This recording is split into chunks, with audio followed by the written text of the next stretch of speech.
All right. So after many, many, many technical difficulties here, we are recording. Um, I am here with the strongman archaeologist, James Fuller. And James and I both have we have a similar backgrounds in lifting. Why don't you go ahead and explain how we started out? Yeah, we started out like everyone else. Arnold was in the Everyone else movies. You wanted to get pre-internet. bigger. Everyone else pre-internet. Let's be Yeah, clear this about would that. be. Yeah, we're talking like '80s. So, uh, the only magazines you saw in the newsstand, which was really your only outlet, was bodybuilding magazines, Muscle and Fitness, Muscle Training Illustrated by Dan Laurie, Flex, Muscle Mag Was that International still in by print Bob when Kennedy. you was that still in print for you? Muscle Which one? Training Muscle. Illustrated? Yeah, oh yeah, yeah, yeah, When did that yeah. go out of print? Because I thought that was an older one. I've never seen it. It would have been mid '80s. Strength and Health was done by '85. So That was Bob Hoffman's, right? yeah, yeah. But Yeah, Muscle Training Illustrated, I didn't buy my first 86. bodybuilding magazine till like 93, I don't think. 92 or Okay, 93. yeah. So Strength and Health would have been out. Iron Man had just changed hands from Perry and Mabel Rader. They sold it off in 1986. They'd had it for 50 years.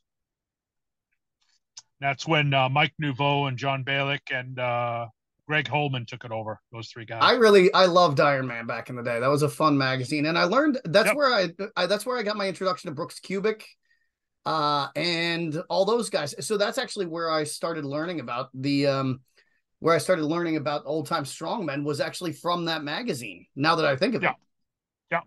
Yeah. and Yeah. It was a so great, great magazine. I think that was probably where I first heard about the bent press because Yeah. Brooks Cubic was as I recall, he's a fan of the bent press, isn't he? I don't think so. He's not a fan of a lot of stuff that I do. He's not a fan of. Oh, he's not. I mean, he's not a fan of a lot of No. stuff, but basement lifters rarely are. Basement and garage lifters, in my experience, are an odd bunch. They're not. I'd say they're very atypical. They're very atypical of lifting. Lifting culture is supposed to be a culture. It's not supposed to be Yes. a solitary Yes. person who is miserable and hates everyone and Right. does nothing but listen to black metal and whine about other people. That's Right. not lifting. Right. That's something else. Right. I don't know what that is. Yes. Yes. Yes. That's a great. Yeah. Yeah. Brooks is a No, I try to. he's a pleasant man if you speak to him, but like he's certainly a nicer guy than Ripto, but and way more knowledge. Uh, But somebody sent me a link of Ripito saying, well, because he does this radio podcast thing, and he was crapping on Jefferson lifts and hack lifts, and he's like, well, if you actually do 500 on this, let me know, and I'll send you some money, more than you think. So I sent him a video of me Jefferson lifting 600 and hack lifting 635 without straps on either one, and he was pretty impressed, but he didn't send me any money. no, I mean he would have had to send Eric Bugenhagen every penny he's ever earned because Oh yeah. Boogs is. I mean, even when I sponsored Boogs like 7 years ago, I think he was doing 700 or something like that Oh yeah. for a hack deadlift, and I was like, Yeah. I don't know why he's doing it, but he loves it, so go get Yeah. it.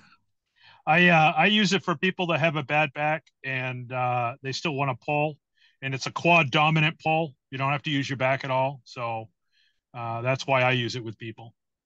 Ah, I just don't like tearing all the skin off my hamstrings. I like my skin on my hamstrings, so I don't. I've I never can been help you. I can come down and fix that in 5 minutes or less. you'll just get all the skin off my hamstrings No, before we no, even no. start. The biggest mistake is everyone tries to pull like a deadlift. Makes sense. When you do a deadlift, what do? You get out of the way of the bar. So guess what you got to do with a hack lift? Get out of the way of the bar. With a deadlift, you move back out of the way of the bar. With a hack lift, you have to move forward to get out of the way of the bar. You just do the opposite. That's all. Hmm. So I envision myself like those ski jumpers, how they're pitched really forward. I'm exaggerating, of course. I Gotcha. start I start on the midfoot. I lean forward before I even pull. I'm already pushing forward. And as I push through the floor, I lean forward to get out of the way of the bar. Oh, And so when I'm done, interesting. even with Sounds 600 less pounds, unpleasant than my method. Yes. And what, even with 600 pounds, you can slide paper under my heels because all the pressure is on the balls of the feet when you're done. My form typically looks like me grabbing the bar, slamming the bar into the back of my hamstrings, looking at the person I'm training with, going, fuck you and fuck your family, and then banging it into my ass. I fucking hate you. And getting it up onto my lower back and just being like, why the fuck are we doing this? Fuck you. Yeah. Fuck your family. I really we'll fix that. I hate that lift. I hate that lift a lot. Oh, you have muted yourself somehow, or my computer muted you.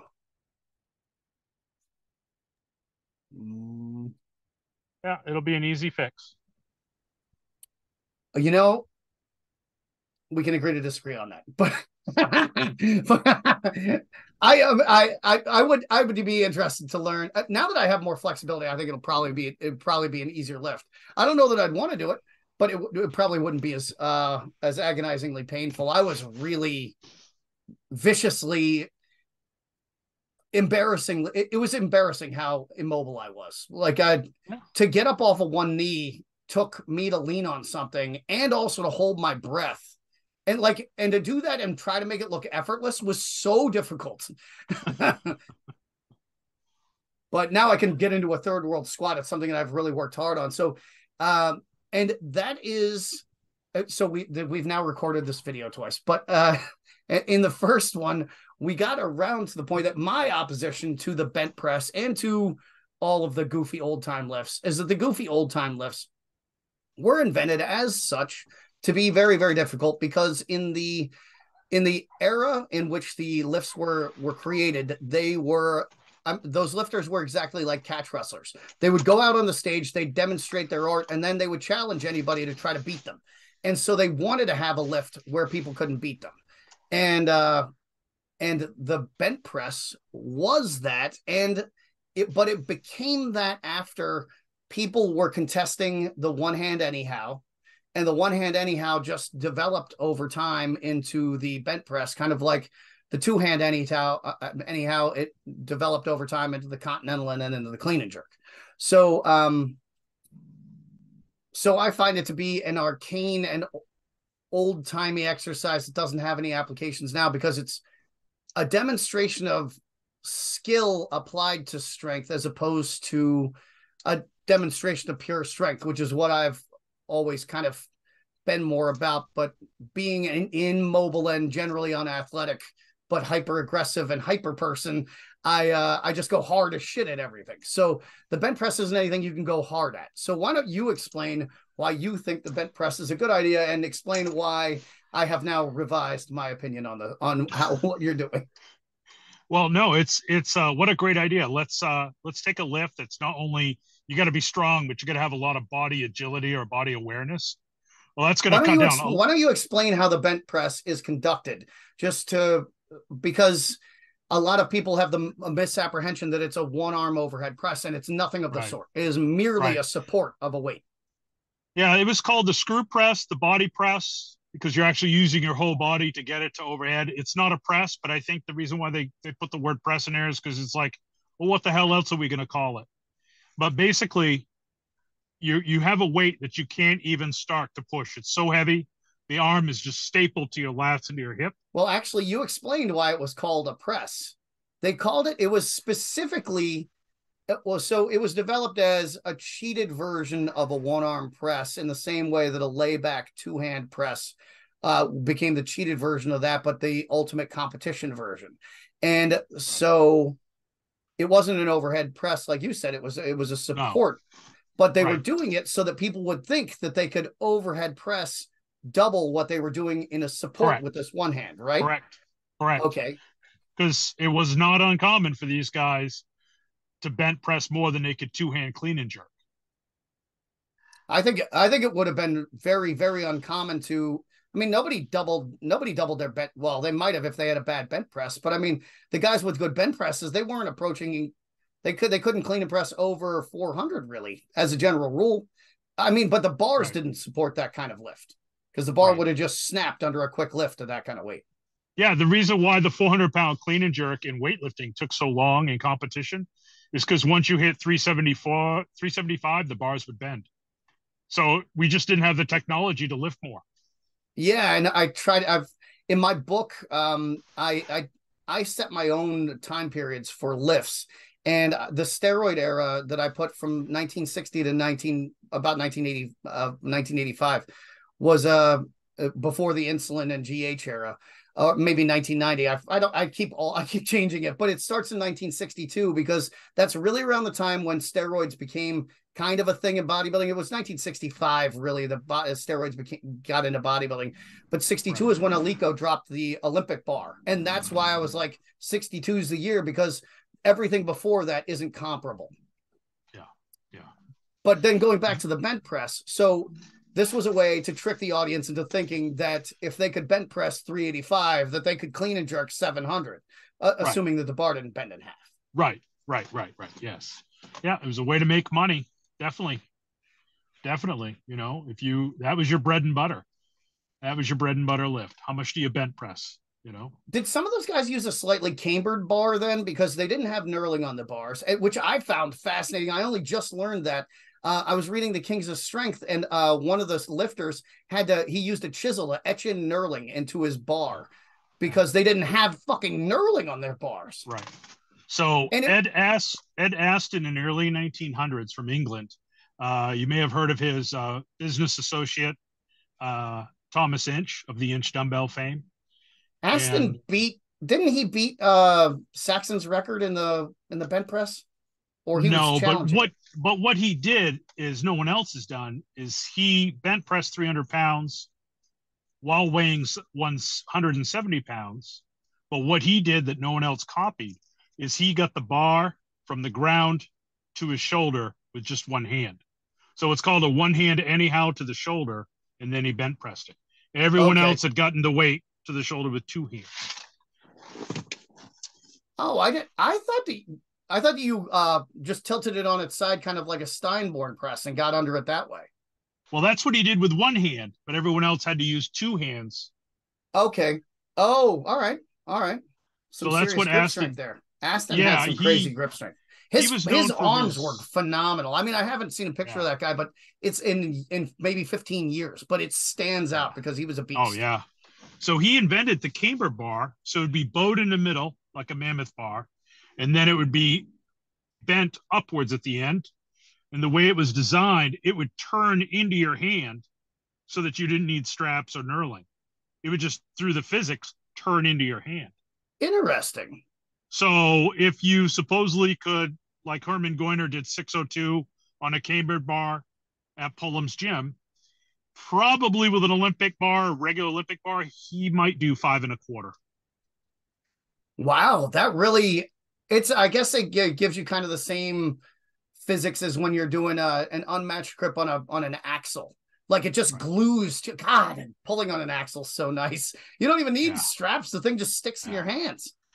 So I was doing seminars in Scotland, and I had some mates, some blokes ask me about to help them with their axle cleans, because I used to compete in strongman, and I was at Results Gym in Aberdeen, and there were some guys getting ready for a strongman meet, and they're having a hard time gripping the axle. I said, well, number one, get rid of this knurled axle.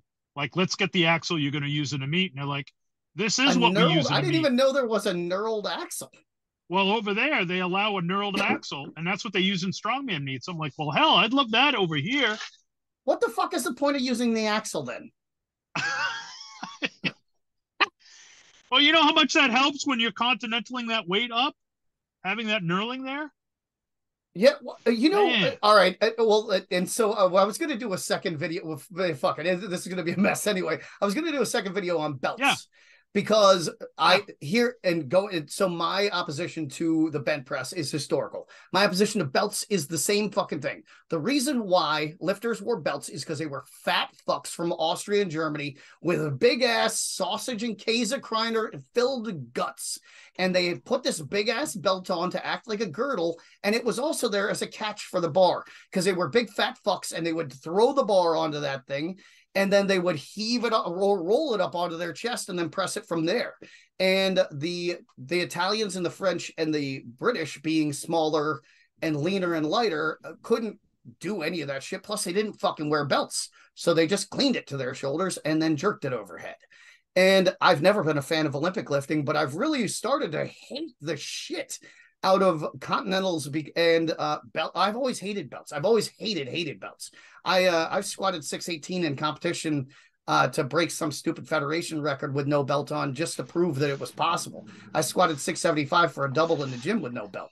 There's pictures and videos of me doing online, doing tons of like stupidly heavy supports and partials back in the day with no belt on, or I would put on a belt for like when I go over 1,000 on a quarter squat or something like that.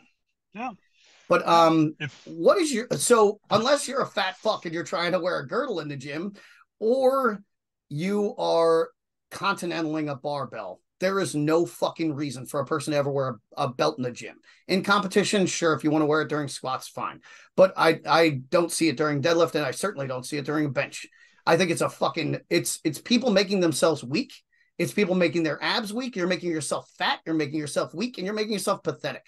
And you're just setting yourself up for, like you said, the bench press is a great way to keep yourself from being crippled when you're older.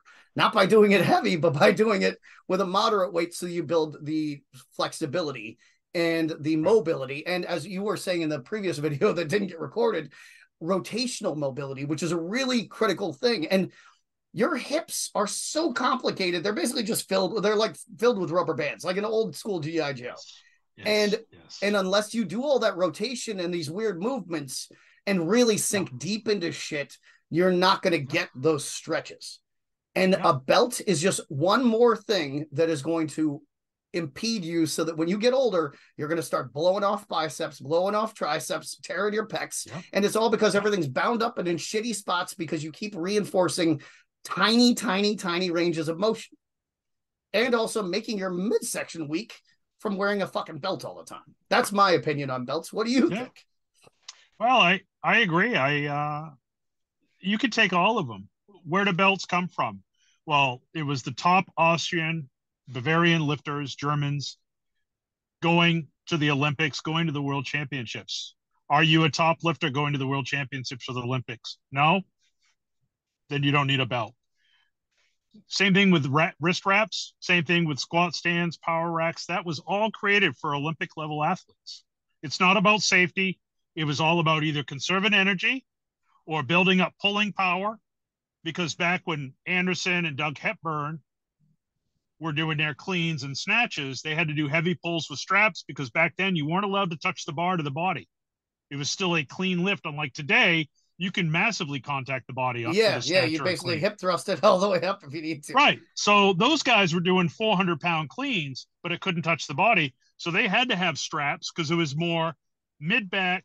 It was a high pull with a duck under. It was a high pull with a duck under. Exactly. Yes, exactly. And so when people try to compare apples to oranges, it's like, it's a totally different technique.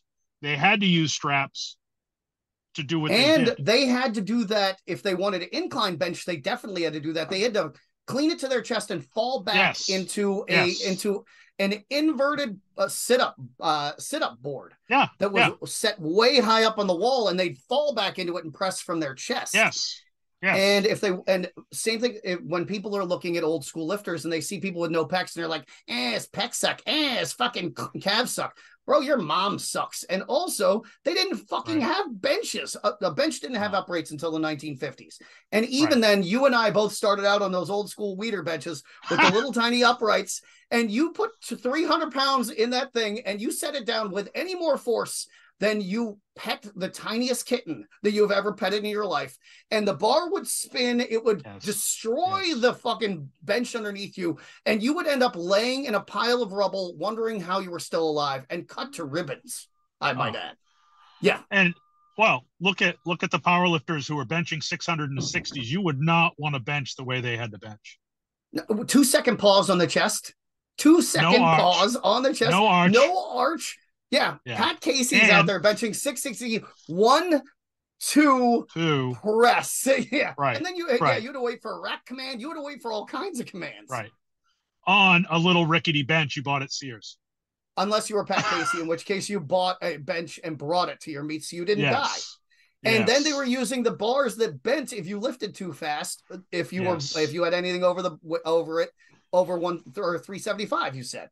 I didn't Yeah, know with what the the weight Olympic. was, Yeah, but yeah, yeah. until 1962. So Uh, this is a great video because we're teaching people so much lifting history in one little go. well, and so when York came out with their first power bar, because they came out with a power rack that they wanted to sell, and they realized, oh crap, the bars we sell are only 7 feet. They don't fit in a power rack. We got to make a new bar now. So they came out with a power rack because the powerlifting was getting popular, which became organized in '64. And so they came And out with their it first. it began pretty much. Well, the power rack idea really began with Mark Berry, right, in the Right, 1930s. Yeah, right. because he was He big was on the isometrics and partials, as I recall. I haven't read any of his stuff in a well, long time. he was the Olympic team coach for our first and second weightlifting team. Oh, And so he he was wanted, before Bob Hoffman. He was the guy.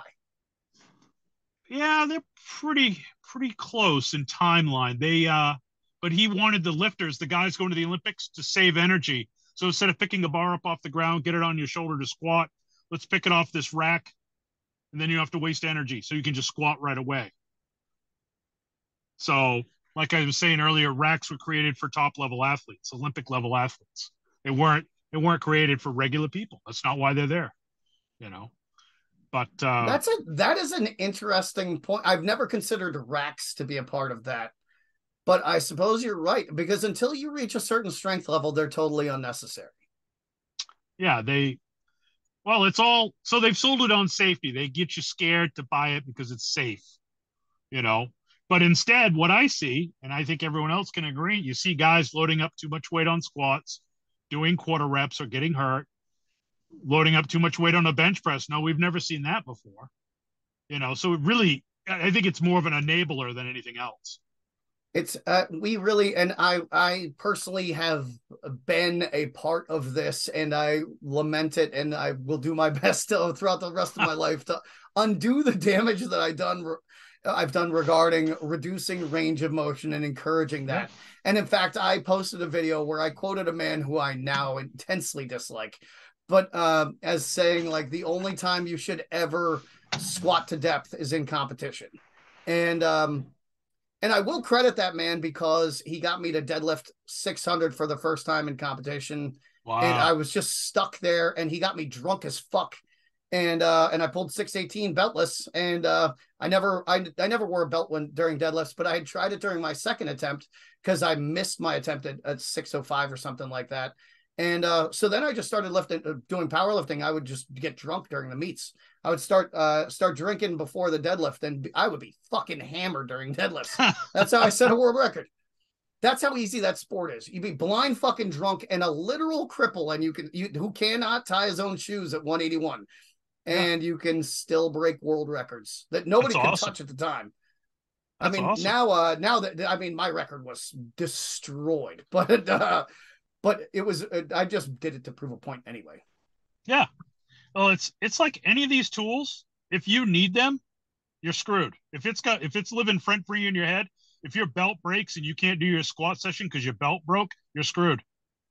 It The owns you. same, and I regret that I've been this person in the past, but it's the same with the headphones. And you can get by without headphones in the gym, and I have skipped lifting because I didn't have headphones. But just as I realized I can train without having a full gram of caffeine coursing through my blood, like in the course of a day, I could train like that. I could get by on 600 in a day. Maybe I could get by on 400 sometimes. But, Yeah. but like, and going back to what you were saying, a lot of the reason why I have trouble programming for people now, and why a lot of the old school stuff doesn't make sense to them, is because our level of baseline fitness is completely different. I played 3 sports growing up.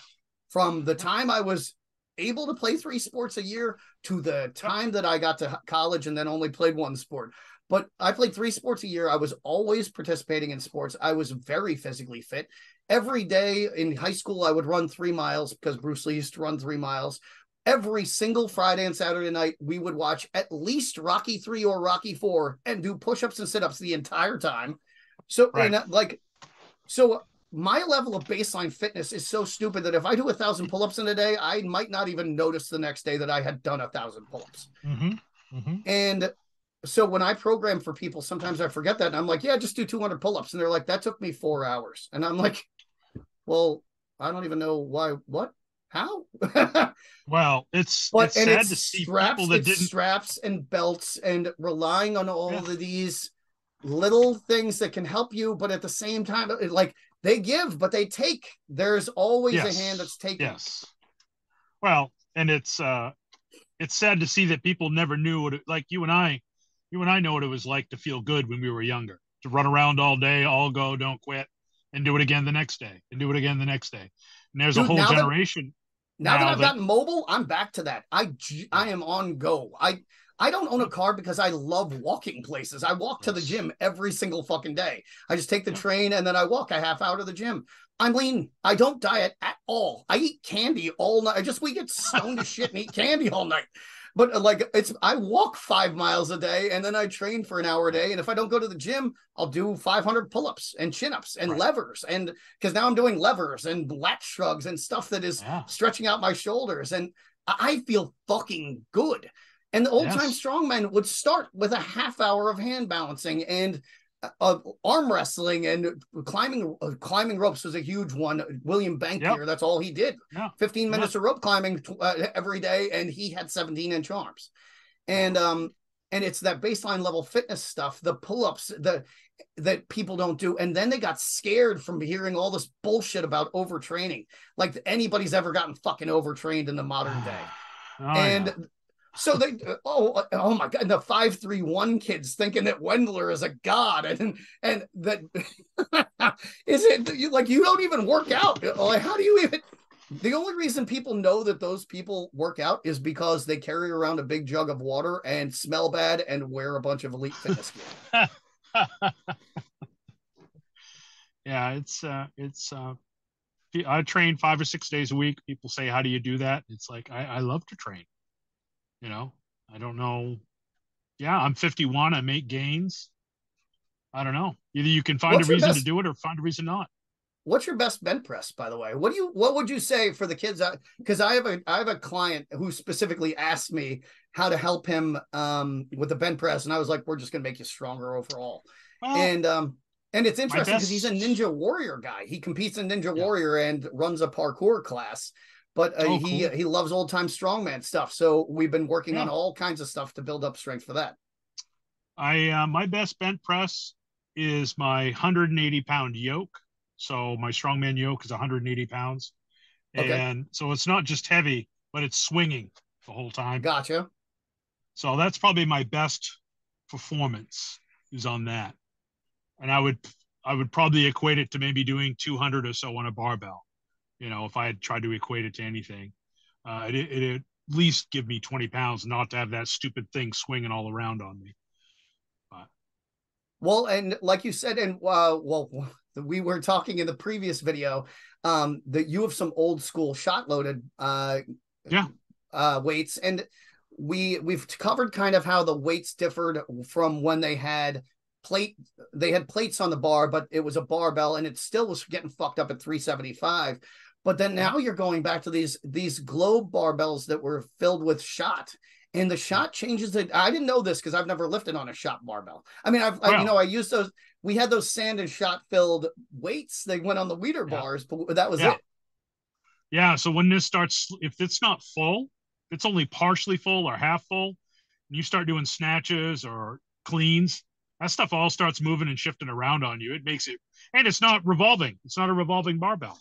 You Yep. know, I tell people, and they think I'm joking, but I'm like, you want guaranteed strength gain? Go pick up an old exercise set, an old 1 inch hole, non-rotating, non-revolving bar, and use exercise plates because it's going to take at least 10% off all your lifts. I don't care if it's Or you could curls. I don't just care if it's benches. Yep. Or you could just find a shitty old gym that has rusty old barbells, and that's where I learned how fucking Yeah. hard it was to lift on Oh yeah. some Yeah. old school ass gym in Cleveland that everything was rusted together, and a place Oh in yeah. Beijing that when I lifted in Beijing, everything was rusted together there too. Oh yeah. Nothing rotated. It was a completely Yeah. different game. But when I got back from China, my bench was nice. And even though I was shitting my life away with dysentery the whole time, I came back with a nice bench because that non-rotating bar built up my forearms and really helped with my pressing power. Yeah. Well, people think, oh, it's pressing. It's not going to matter. I'm like, it's going to knock 10% off your bench easily if you go to an exercise set. You're fighting that bar, like you said, with your forearms, your hands. That bar, you have to make the weight move. You have to make that rotation happen on your own. You have or to stop, or the hardest part is stopping the rotation. Like if you're trying to yes. clean the weight to your shoulders to press, oh my God, 135 is going to smack you in the chin because you're not going to realize how hard you have to stop the bar. There's a stopping action that has to happen. Yeah, the sleeve takes up that momentum and you spin it out on a sleeve. Well, if you don't have a rotating sleeve, you ain't spinning out nothing. You now have the full 135 that you have to control and manhandle. And if you don't, you're going to be missing teeth. Yeah, exactly. Yeah. And so, and I think this is so we have 5:58 left in this video. So I think this is a nice place to wrap up. We agree that the bench press is, and people should come to you so that they can learn how to do the bench press. I'm going to send my client to you because it didn't occur to me until just now, but I think he needs to get in touch with you because you can give him form checks and things like that I would never be able to give because all I've done is read Ed Aston shit that I downloaded off sandow.uk 10 years ago. I printed every fucking book off that website 10 years ago and had some shitty job that I hated. I just kept that printer going nonstop. Yeah. But, that is it the Desoban and that Desoban blog? Oh wow, what a great blog that is! All those old articles on there. That really is a phenomenal resource. Oh yeah, my God. That's even better. Sandow.uk though opened my eyes to a lot of old school lifters I'd never heard of before. Because for everybody who is not old as shit like us, like the old school, there were a lot of websites back in the day they like don't exist anymore, and that was one of them. But that's where a lot of us like. We would read about these people in Iron Man or something like that, but then there was no way to find any more information on them. And there was a website called sandow.uk that had Gorner and Hackenschmidt, and that's where I learned about Aston and all those people. Yeah. And then I've managed to do more research since then, but that was my first foray into that. But that was what clued me into the fact that like doing odd lifts was both interesting and fun. But by the same token, I didn't find like the odd lifts that I practiced, I didn't find they had a lot of utility. Right. Excuse me, necessarily in terms of building specific strength. It was more of a demonstration of strength, which is why I've personally had an aversion to doing them. I don't see because I don't see the reason in like I can demonstrate my strength in other ways. That doesn't involve me potentially dropping 300 pounds on my face. Right. Yeah. I think if you know how to. Well, I think if you know where to put it in, you can appreciate it. But the thing is, coaches only teach what they know. And if someone doesn't know the bench press or the one hand snatch, the one hand deadlift, they're going to just think of it as just an odd lift. They don't understand. They don't have a background in it. You know, I've set national records on a one hand deadlift. I have experience. I can help people understand where it may fit. I didn't even know that. That's awesome. What was your record in the one hand deadlift? Oh. Something like 360, 370 at the time. Was that in the USAWA? Yeah, I set a national record there, but I've done more. My coach has done 561, my old coach. Oh, cool. Do they still have meets? I've never... I think so. I've seen their website, and it seemed like kind of a semi-quasi-religious organization, and I was like, no, it's the problem... It seemed like there was a lot of strange old men lifting in church basements. It is some of that, but not all of that. But what's interesting, and you might appreciate this, is I was very big into it for a few years, and then I started realizing this actually helps a mobility issue I have. This over here helps this. I'm like, wait a minute, this stuff is actually useful, and that's when I stopped competing because I didn't want to worry about the numbers. I wanted to worry about what it could do for me. And I think that's awesome because if we can get people to stop spending money on fucking reverse hypers. My God, I will spit in a person's face. I'll spit in a person's face if they tell me they own a reverse hyper. You're not a fucking lifter. You're just a fucking poser. But it's just a square juice bar is all it is. Because All that's what these everyone dickheads are puts their spending drinks. so much money on stupid shit. It's like, you know what? If you'd actually read what these people used to do, the old school guys, a half hour of hand balancing and climbing ropes and pull-ups, and then you could try these mobility shit. You could do Turkish get-ups, you can do bent presses, and develop your mobility and strength at the same time. And then you can do your fucking lame-ass 5-3-1 where you've done, it takes you 2.5 hours and 6 fucking people to do 1.5 lifts. What the fuck? Yeah, if you do seated good mornings and a self-loaded leg press with a barbell, you're going to get all the movement of a reverse hyper and actually more. It's that simple. Are you willing to do a quick follow-up on this? Because I think we're going to agree on the subject of straps as well, and it's going to piss people off. And I was shown at Westside Barbell how to use a reverse hyper properly by Amy Weisberger. So I'm not just talking out my ass. Oh, all right. Well, did you have to like Sieg Heil as you went in there or anything, or did you have to like kneel at a altar to Hitler or any? Was there any of that? No. You didn't have to sing the Whistle Dixie. No. I'm surprised Louis let me in, so I came in. Hey, there you go. That's one I never did. I don't know all the words to Deutschland über alles, so I didn't think they'd let me in. But but I'm going to send you another invite because we got to discuss straps super fast. All right. Okay. Yeah. Oh, actually, I don't have to.